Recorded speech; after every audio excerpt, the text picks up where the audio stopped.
"You're only my wife on paper, so don't expect respect." Those were the exact words my husband, Daniel, spat at me in front of 23 guests gathered in the ballroom of a luxury hotel overlooking Lake Michigan. His voice echoed through the room so loudly that even the waitstaff froze in place. The violinist stopped playing. The conversations died instantly. Every pair of eyes turned toward me. I didn't cry. I didn't yell. I didn't throw the champagne glass that was trembling between my fingers. Instead, I smiled. Not because I was happy. It was the kind of smile you give someone when they've unknowingly signed the papers for their own destruction. The next morning, the executive office Daniel had proudly walked into for the last 7 years no longer belonged to him. But before I tell you how a single sentence cost my husband everything he thought he owned, let me tell you who I was before that night changed my life forever. My name is Emma Carter. I'm 33 years old, and until recently I believed marriage meant building a future with someone you trusted. I lived in Chicago and worked as a corporate attorney specializing in mergers and acquisitions for one of the largest law firms in the Midwest. My career revolved around contracts, negotiations, and identifying hidden risks before they became expensive mistakes. Ironically, I could spot deception in billion-dollar business deals. I just failed to recognize it in my own marriage. Daniel was 36. When we met 4 years earlier, he was charming, confident, and incredibly ambitious. He worked as a senior operations executive for a rapidly growing logistics company. He always knew exactly what to say and exactly how to make everyone around him feel important. Especially me. At least that's what I thought. After we got married, little things began changing. He never wanted us to attend work events together. He stopped introducing me as his wife. Whenever his colleagues were around, I somehow became Emma. Not my wife. Just Emma. At first, I convinced myself I was overthinking it. People get busy. Careers become demanding. Marriage goes through seasons. Those were the lies I kept feeding myself. Then came the promotions. Mine happened first. I became the youngest partner track attorney in my division. My income nearly doubled. Daniel congratulated me with flowers. A handwritten card. An expensive dinner. He smiled the entire evening.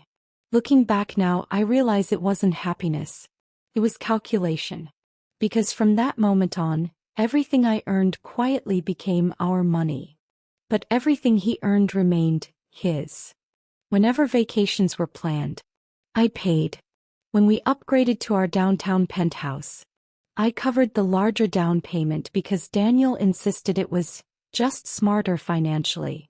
When his father needed medical treatment, I wrote the check. When his younger brother couldn't keep up with mortgage payments, I loaned them the money. No one ever asked if I was comfortable doing it.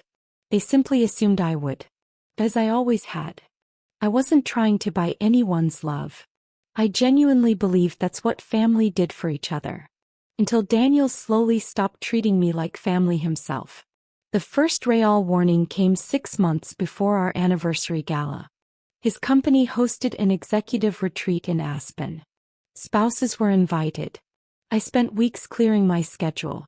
The night before our flight, Daniel casually walked into the bedroom while knotting his tie. "You don't have to come." I laughed.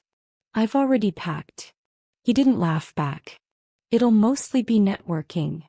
So, I'll be busy. I'm your wife."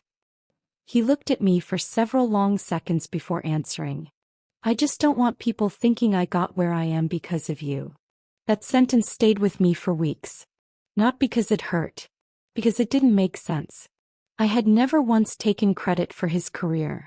If anything, I celebrated every success he achieved. Still, I stayed home. The excuses became routine after that. Business dinners. Charity galas. Holiday parties. Apparently, there was never quite enough room for a wife. Until the company's annual leadership celebration. The event where Daniel was expected to announce his promotion to regional vice president. Ironically, the invitation specifically requested spouses attend. He couldn't find a reason to leave me behind. The ballroom looked breathtaking. Crystal chandeliers reflected against polished marble floors. Floor-to-ceiling windows overlooked the Chicago skyline shimmering beneath the evening lights. Every executive in the company seemed to be there. Board members, investors, department heads, their families. Daniel looked happier than I'd seen him in months. He shook hands, accepted congratulations, laughed effortlessly. For nearly 2 hours I watched him become the version of himself that everyone admired. Then everything changed. One of the board members approached us with his wife. She smiled warmly at me. "You must be incredibly proud of your husband." Before I could answer, Daniel wrapped an arm around my waist. His smile never disappeared, but his words sliced straight through me. "Oh." He chuckled lightly. "Emma knows her place." The couple laughed politely, assuming it was a joke. I didn't. Something inside me shifted. For the first time in 4 years, I stopped making excuses for him. And less than 30 minutes later, he would humiliate me in front of the entire ballroom with a sentence none of us would ever forget.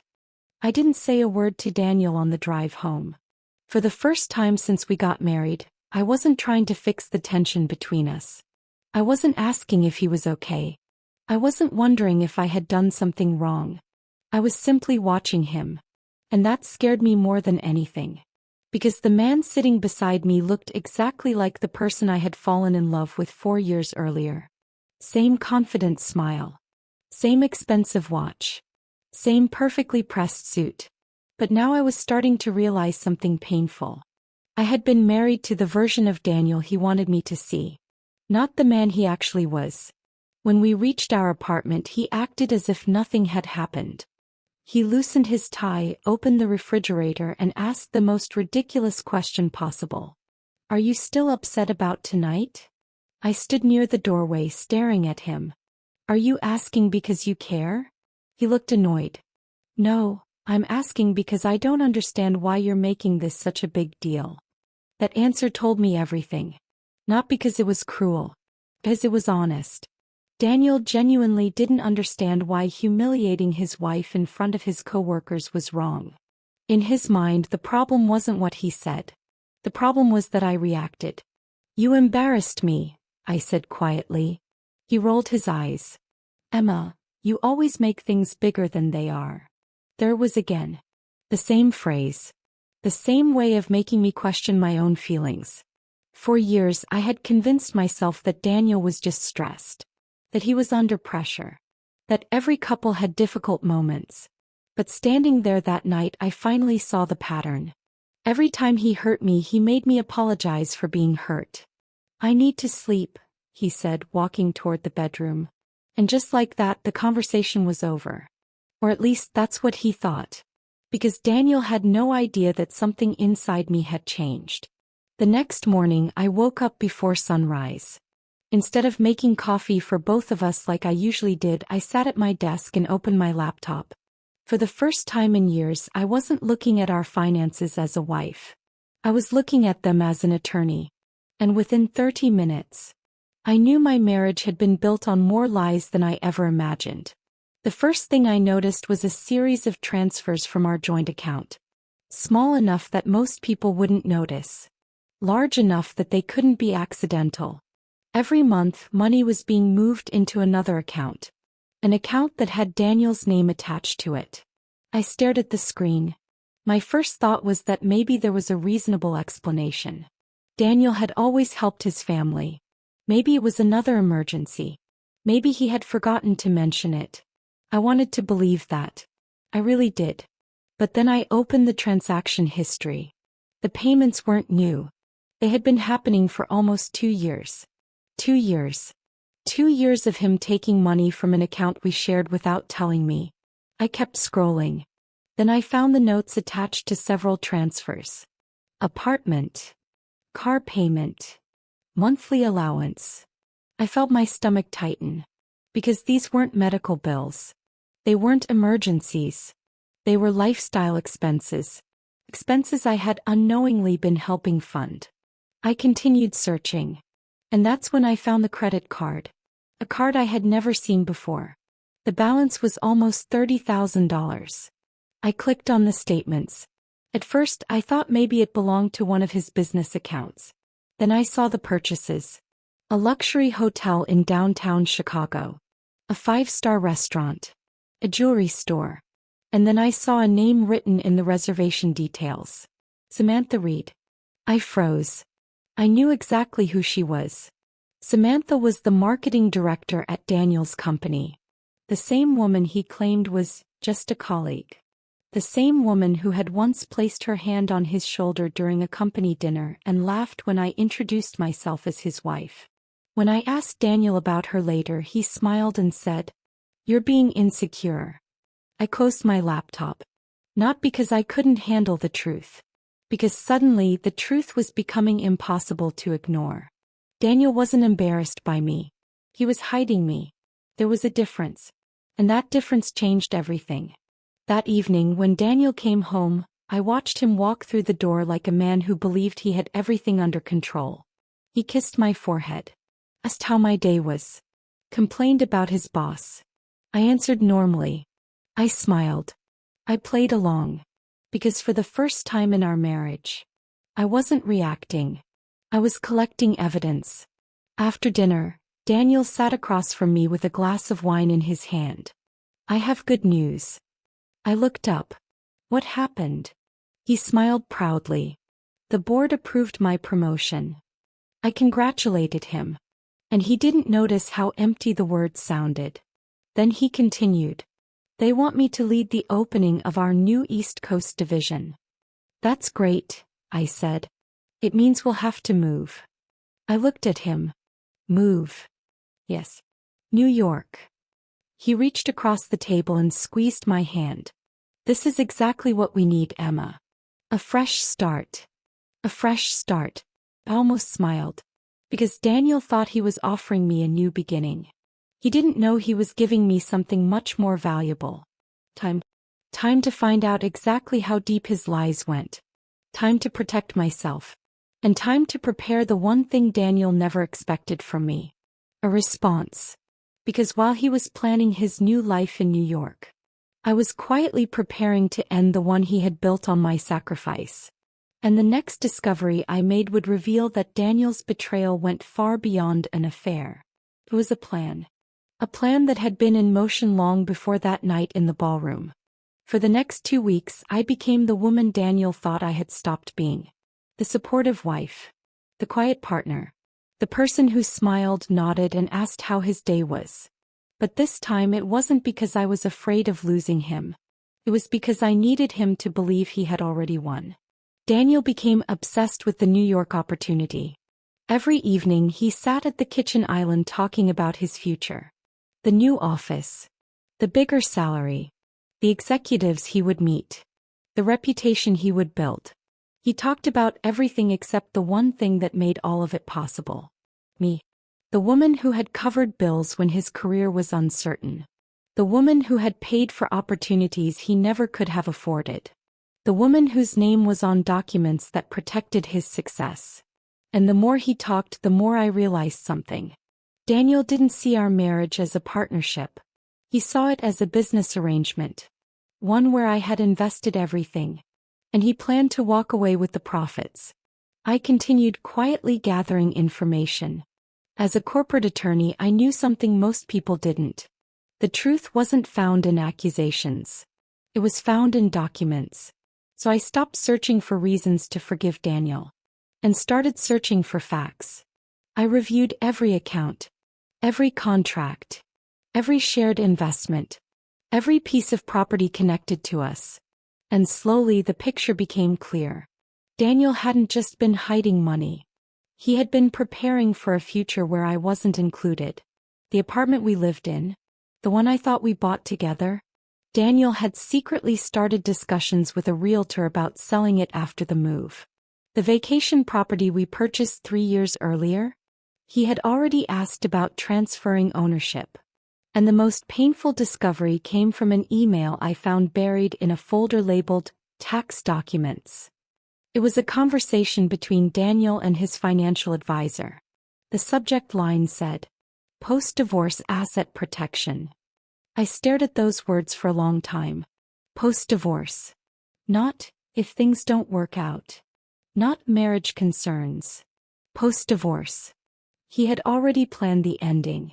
While I was still trying to save our marriage, he was planning how to leave it. I read through the emails carefully. Daniel had been asking how to protect certain assets before making major personal changes. The financial advisor had responded with suggestions about separating accounts, moving investments, and limiting exposure. And then I saw the sentence that made my hands shake. Once the divorce process begins, your spouse should have limited access to company-related information. My spouse. That was me. The woman he had promised forever. The woman who sat beside him at every difficult moment. The woman who had defended him when others doubted him. I closed the email. And for the first time in weeks, I allowed myself to feel angry. Not hurt. Not betrayed. Angry. Because Daniel didn't accidentally destroy our marriage. He calculated it. The next day I contacted someone I trusted. My friend Rachel. We had worked together years earlier, and unlike Daniel, she knew the difference between loyalty and convenience. We met at a quiet coffee shop downtown. The moment she saw my face, she knew something was wrong. What happened? I placed a folder on the table. I need you to look at something. She opened it. For several minutes she said nothing. Then she looked up. Emma. I know. No, I mean, he was actually planning this? I nodded. Rachel shook her head. The worst part is he probably thinks you're going to beg him to stay. That sentence hit harder than I expected. Because she was right. Daniel had built his entire plan around one assumption. That I would be devastated without him. That I would fight for a man who had already decided I was replaceable. But he had made one mistake. He underestimated who I was. I spent my entire career negotiating against people who thought they were smarter than everyone else. People who hid information. People who manipulated situations. People who believed confidence could cover dishonesty. Daniel wasn't special. He was just someone who had gotten comfortable. That evening he came home unusually happy. He walked in carrying a bottle of champagne. I have something to celebrate. I looked at the bottle. What happened? The board officially approved the promotion. I smiled. Congratulations. He poured 2 glasses. Then he sat beside me. I want you to know something. I waited. This move is going to change everything. I looked at him. How? He smiled. We'll finally have the life we deserve. The irony almost made me laugh. Because Daniel still believed we were building a future together. He didn't know that I had already contacted the right people. He didn't know that I had found the hidden accounts. He didn't know that his carefully prepared exit plan had left a trail of evidence behind. Most importantly, he didn't know that the one person who could legally and financially challenge everything he had built was the wife he had spent years trying to erase. Then, just as I was beginning to understand the full extent of his plan, I received a message that changed everything. It was from someone inside Daniel's company. Someone who had seen something I hadn't. A document. A document with Daniel's signature. And my name attached to it. A document that proved he wasn't just planning to leave me. He was planning to destroy me. I stared at the document on my screen for almost 5 minutes before I could force myself to breathe. My name was there. My signature was not. And that told me everything I needed to know. The document was a financial agreement connected to Daniel's company. A document that appeared to give him control over certain assets and investments. Assets that belonged to both of us. But the worst part wasn't the document itself. It was the date. It had been prepared 3 months before the night he humiliated me. 3 months before he told me I was only his wife on paper. 3 months before I realized my husband had already planned a life without me. Daniel hadn't reached a breaking point. He had been preparing for one. I forwarded the document to my legal team and spent the next several days doing something I had never done in my marriage. I protected myself. No more emotional decisions. No more hoping Daniel would suddenly become the person I thought he was. No more giving someone access to the parts of my life they had already decided to destroy. I moved carefully, quietly, because the biggest mistake people make when they underestimate someone is assuming that silence means weakness. Daniel thought my silence meant I was accepting everything. He didn't realize my silence was the reason he never saw me coming. A week later, the company held a celebration for Daniel's promotion. The same kind of event where he had once stood beside me and made me feel invisible. The same kind of room where he had publicly reduced our marriage to a piece of paper. But this time, I walked in differently. I wasn't the woman hoping her husband would introduce her. I was the woman who knew exactly who she was. Daniel greeted executives with confidence. He shook hands. He accepted compliments.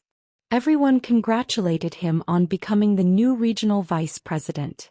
And honestly, for a few minutes I almost felt sorry for him, because he had no idea what was about to happen. During the evening, Daniel approached me. "You look beautiful." I smiled politely. "Thank you." He looked pleased, like he thought everything was finally going back to normal. I knew this move would bring us closer. I looked at him. "Did you?" He paused. Something in my tone made him uncomfortable. But before he could respond, the company's board members walked toward us. The same people who had laughed awkwardly when Daniel insulted me weeks earlier. Except this time they weren't smiling. The company's legal director was with them. "Daniel," he said, "we need to discuss some concerns." Daniel's expression changed. "What concerns?" The legal director handed him a folder. I watched his confidence disappear as he opened it.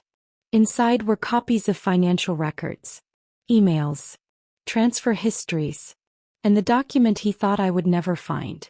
Daniel looked at me. For the first time in years. He looked afraid. "Emma." I didn't answer, because there was nothing left to explain. The legal director continued. "We've discovered several inconsistencies regarding company disclosures and personal financial arrangements." Daniel immediately looked around. "Can we discuss this privately?" The legal director shook his head. "Unfortunately, no." That was the moment Daniel understood. The same way he had chosen to embarrass me publicly. His consequences would happen publicly too. People watched as his carefully built image started falling apart. The promotion he had celebrated was placed on hold. The internal investigation began. And the reputation he cared about more than anything else started collapsing. But the most satisfying part wasn't watching Daniel lose his position. It was watching him finally understand what he had lost. Later that night, after everyone had left, Daniel found me outside the hotel. "You planned this?" I looked at him. "No." He shook his head. "You did all of this." I smiled sadly. "No, Daniel. You did." He looked confused. "I just stopped protecting you from the consequences of your own choices." For once he had no response. The man who always had the perfect words suddenly had nothing to say. Then he asked the question I had been waiting for. "Was our marriage really nothing to you?" I looked at him, and the irony almost hurt. Because he was asking me the question I had spent months asking myself. "Daniel, I gave you everything." My voice stayed calm. "My time, my trust, my loyalty, my future." I paused. "But you didn't want a wife. You wanted someone who made your life easier." His eyes dropped. And I knew he finally understood. Not because he felt sorry, but because he finally lost control. The divorce was finalized months later. Daniel lost the promotion. The company removed him from the leadership role after the investigation uncovered everything. Samantha left the company before anyone could question her involvement. And the money he tried to hide? It was recovered. But the biggest change wasn't what happened to Daniel. It was what happened to me. For years I thought losing my marriage meant losing my future. I was wrong. Losing Daniel gave me my future back. I moved into a new apartment overlooking the Chicago River. I rebuilt my life. Not because I wanted revenge, Because I finally remembered who I was before I became someone's forgotten wife. A few months later, I received a letter from Daniel. He apologized. He said he regretted everything. Maybe he meant it. Maybe he didn't. But I had learned something important. Some people don't miss you when they lose you. They miss the comfort you provided. And I was done being someone's comfort. I kept that letter as a reminder. Not of the man who betrayed me, but of the woman who finally chose herself. Because the most powerful revenge isn't watching someone fall. It's standing tall after they tried to break you. And the day Daniel told me I was only his wife on paper, he never realized those words would become the reason I discovered my own worth.